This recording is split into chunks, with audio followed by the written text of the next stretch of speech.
మిత్రులారా, సోదరులారా, సోదరిమణులు, కూర్చో అరుణ, కూర్చో.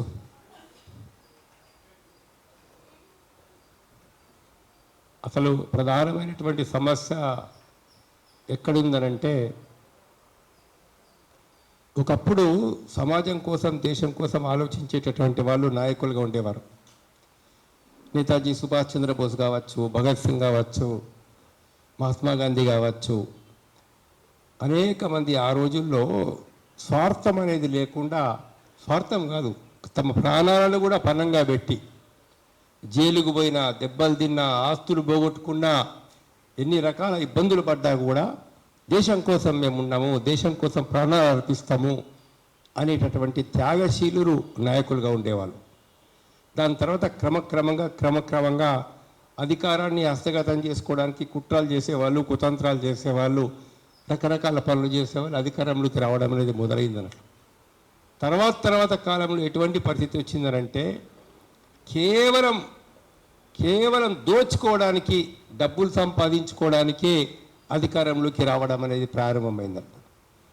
అధికారంలోకి లక్ష్యం సంపాదించుకోవడం, ఒక ముఖ్యమంత్రి కావడం, కొన్ని వేల కోట్లు సంపాదించుకోవడం, లక్షల కోట్లు సంపాదించుకోవడం, మంత్రులు కావడం, కొన్ని లక్షల కోట్లు, వేల కోట్లు సంపాదించుకోవడం, ఎమ్మెల్యే ఎందుకు ఖర్చు పెడుతున్నాం అంటే సంపాదించుకోవడం కోసం. బిజినెస్ అంటే రాజకీయం అనేటటువంటి దాన్ని ఒక ఇన్వెస్ట్మెంట్ చేసి బిజినెస్గా మార్చేసినటువంటి పరిస్థితి లోపల ఇవాళ మనం ఉంటున్నాం.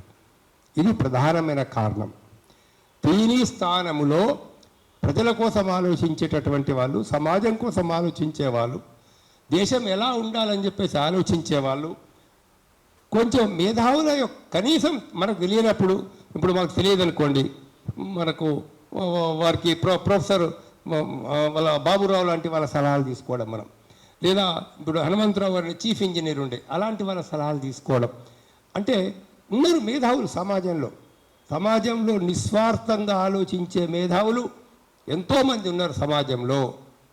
మరి పరిపాలన మనకు చేత కానప్పుడు మనం ఏం చేయాలనంటే, వాళ్ళని పిలిచి మరి ఏం చేయాలా, ఎట్లా చేయాలా అని చెప్పేసి వాళ్ళ సలహాలు తీసుకొని వాళ్ళ సలహాల ప్రకారంగా చెయ్యాలి. ఎందుకు లేదు ఇది అని అంటే, ఉద్దేశమే లేదు. దయచేసి మీరు దాన్ని గుర్తుపెట్టుకోండి. ఉద్దేశమే లేదు, లక్ష్యమే లేదు. ఏది సమాజానికి ఏది మంచి, ఏది చెడు అనేటటువంటి ఒక లక్ష్యమే లేదు. ఈరోజు ఢిల్లీ లాంటి నగరంతో సహా ప్రపంచంలోని అత్యధిక కాలుష్య నగరాల లోపల భారతదేశంలోనే అత్యధిక నగరాలు కాలుష్య నగరాలు. ప్రపంచంలో కాలుష్యం ఎంతో అభివృద్ధి చెందుతున్నటువంటి అన్ని దేశాల లోపల ఇండియా వన్ ఆఫ్ ది కంట్రీగా ఇవాళ ప్రపంచం లోపల ఉంది. గాలి కాలుష్యం అయిపోతున్నది. ఢిల్లీ లాంటి చోట కూడా గాలి కాలుష్యం. మరి రేపు తెల్లారి హైదరాబాద్ పరిస్థితి ఏంటి? హైదరాబాద్ చుట్టుపక్కల ఎలాంటి పరిశ్రమలు వస్తున్నాయి? ఎవరికి మనం పర్మిషన్ ఇస్తున్నాము? ఫార్మా కంపెనీలకు మనం పర్మిషన్స్ ఇస్తున్నాము, రకరకాల ఫార్మా కంపెనీలకు. అంటే ఎక్కడైనా ఒక ఊళ్ళో చెత్త చెదారం అంతా జమ అయిపోతే ఆ చెత్త చెదారం తీసుకెళ్ళి మనం ఏం చేస్తాం? ఎక్కడో ఊరు బయట వేస్తాం. పక్క ఊళ్ళో వేస్తామంటే ఒప్పుకుంటారా? పక్క ఇంట్లో వేస్తామంటే ఒప్పుకుంటారా? మన ఇంట్లో బాగా చెత్త జమ అయిపోయింది, వాసన వచ్చేటువంటి పరిస్థితి ఉంది, దాన్ని తీసుకెళ్ళి మనం పక్కింట్లో వేస్తామంటే ఒప్పుకుంటారు ఎవరన్నా? మా ఇంటికి తీసుకొచ్చి మా ఇంట్లో వేయండి అని అంటారా? కానీ ఇవాళ తెలంగాణ పరిస్థితి ఎట్లా ఉందనంటే, ఆంధ్ర తెలంగాణ పరిస్థితి ఎట్లా ఉందనంటే, ప్రపంచంలో ఏదైతే దేశాలు మా దగ్గర ఈ కాలుష్యామిక పరిశ్రమలు వద్దని చెప్తున్నాయో, మొత్తం ప్రకృతి నాశనం చేసే పరిశ్రమలు వద్దని చెప్తున్నాయో, మనం ఇవాళ వాటికి తివాచి వేసేసి మీరు రండి, మా దగ్గరికి రండి, మా దగ్గర పెట్టండి పరిశ్రమలు అని చెప్పేసి ఆ చెత్త కుప్పల్ని మన దగ్గర వేయమని చెప్పేసి మనం చెప్తా ఉన్నాం. ఏంటి ఇక్కడ? అభివృద్ధి అభివృద్ధి అభివృద్ధి అభివృద్ధి. అభివృద్ధి ఎలా ఉండాలా? అభివృద్ధి సమాజాన్ని నాశనం చేసేదిగా ఉండాలనా? భవిష్యత్ తరాలని పూర్తిగా అనారోగ్యం పాలు చేసేదిగా ఉండాలనా? ఎంతమంది మన భారతదేశంలో ప్రపంచంలో కాలుష్యానికి గురైనటువంటి వాళ్ళలో చెప్పంటే 99% పీపుల్, దాదాపు 100% చెప్పచ్చు, కాలుష్యానికి గురి కానటువంటి వాళ్ళు ఎవ్వరు లేరు. అటువంటి పరిస్థితి వాళ్ళ ప్రపంచంలో ఉంది. ఒకవైపు యుద్ధాలు, ఆ యుద్ధాలలో ఆయుధాలు అమ్ముడుకోవడం, ఆయుధాలు అమ్ముడుకోవడం మీకు తెలుసు అనుకుంటా. 209 లక్షల కోట్ల ఆయుధాలు 2023 అమ్ముడుపోయినాయి. 209 లక్షల కోట్ల ఆయుధాలు. ఒక అమెరికా అమ్మినటువంటి ఆయుధాలు 98 లక్షల కోట్లు. 98 లక్షల కోట్లు వాడికి అమ్ముడు వాళ్ళ ఆయుధాలు. వాడికి వీడికి తప్ప పంచాయతీ పెడతాడు. ఆ పాకిస్తాన్ మినిస్టర్ని పిలిచి ఒక స్టేట్మెంట్ ఇవ్వమంటాడు ఇండియాకి అగెనిస్ట్గా. ఇంకొకరిని పిలిచి నువ్వు ఫలానా దేశానికి స్టేట్మెంట్ ఇవ్వమంటాడు. దేశభక్తి కాబట్టి రక్షణ కొనండి. 60,000 కోట్లు, 70,000 కోట్లు, 80,000 కోట్లు, 90,000 కోట్లు. మరి కొంతమంది ఏమని చెప్తున్నారంటే డిఫెన్స్ పర్చేజింగ్లో ఉన్నంత కమిషన్ ఇంకా దేనిలో కూడా దొరకదు. రెండే అండి, మందుల పరిశ్రమలు ఒకటి, డిఫెన్స్ ఒకటి. ప్రపంచాన్ని నాశనం చేసేటటువంటి స్థితి లోపల ఇవి ఉన్నారు. మన రాజకీయ నాయకులందరూ కూడా ఈ రాష్ట్ర ప్రభుత్వాలు కావచ్చు, ఆ రాష్ట్ర ప్రభుత్వాలు కావచ్చు, ఈ ప్రభుత్వాన్ని పరిశీలించేటటువంటి వాళ్ళు అభివృద్ధి అనేటటువంటి దాన్ని సమాజ శ్రేయస్సును ఆలోచించకుండా, భవిష్యత్తు గురించి ఆలోచించకుండా, భవిష్యత్తులో వాతావరణం ఎలా చెడిపోతుంది అనేది ఆలోచించకుండా, నదీ జలాలు ఏ మేరకు కాలుష్యమవుతాయి అనేది మనం ఆలోచించకుండా, ఒక్క దగ్గర కదా అన్ని రంగాల్లో ఒక రకం చెప్పాలి. తినే తిండిలో నువ్వు తినే పప్పు, అన్నము, అన్ని కూరగాయలతో సహా అన్నిట్లలో కూడా పెస్టిసైడ్స్ ఫెర్టిలైజర్స్ యొక్క శాతం పెరిగిపోయి ఇవాళ అందుకే 40 ఏళ్లకు హార్ట్ అటాకు, 35 ఏళ్ళకు హార్ట్ అటాకు, ఎప్పుడు ఎవడు చచ్చిపోతాడో, ఏ టైంలో మాట్లాడుతూ చచ్చిపోతాడో తెలియని పరిస్థితి అందులో. సో ఏంటి మరి భవిష్యత్తు ఏంటి? మన పిల్లల భవిష్యత్తు ఏంటిది?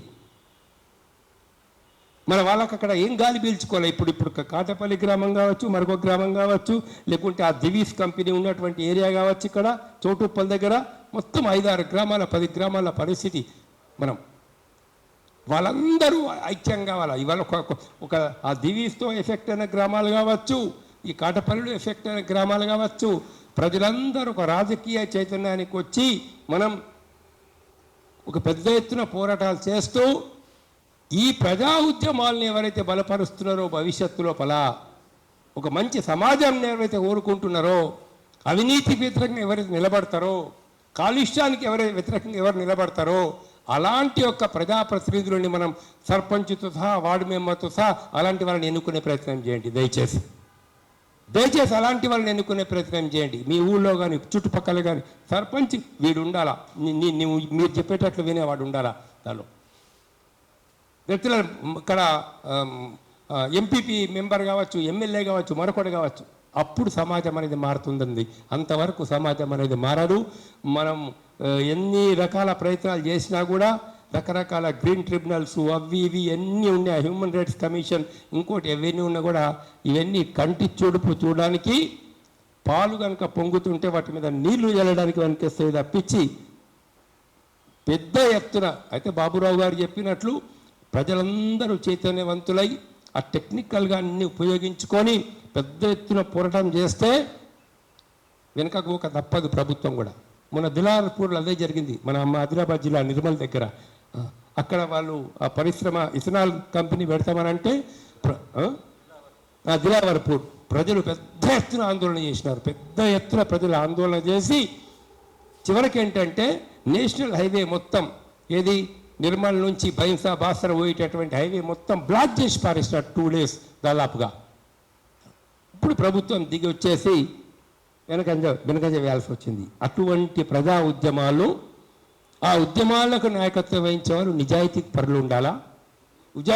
ఉద్యమానికి నాయకత్వం వహించే వాళ్ళు ఒక ధైర్యం ఉన్నవాళ్ళు, స్థైర్యం ఉన్నవాళ్ళు, మంచి హృదయం ఉన్నటువంటి వాళ్ళు, దేశభక్తి ఉన్నటువంటి వాళ్ళు, సమాజం గురించి ఆలోచించే, దీని నుంచి కూడా నేనేం లాభం పొందుతా అనేటటువంటి వాళ్ళు కాకుండా అందులో ఈ ఉద్యమాలను కూడా సరైనటువంటి విధంగా నడిపేటటువంటి నాయకత్వాన్ని మీరందరూ కూడా డెవలప్ చేయాలని, మంచి నాయకత్వాన్ని ప్రోత్సహించినప్పుడే దేశం బాగుపడుతుంది, మంచి నాయకత్వాన్ని తీసుకొచ్చినప్పుడే దేశం అనేది బాగుపడుతుంది అని చెప్తూ మరి నాకు అవకాశం ఇచ్చినందుకు పృథ్వీరాజ్ యాదవ్ గారికి, మిగతా పెద్దలందరికీ కూడా నమస్కారం.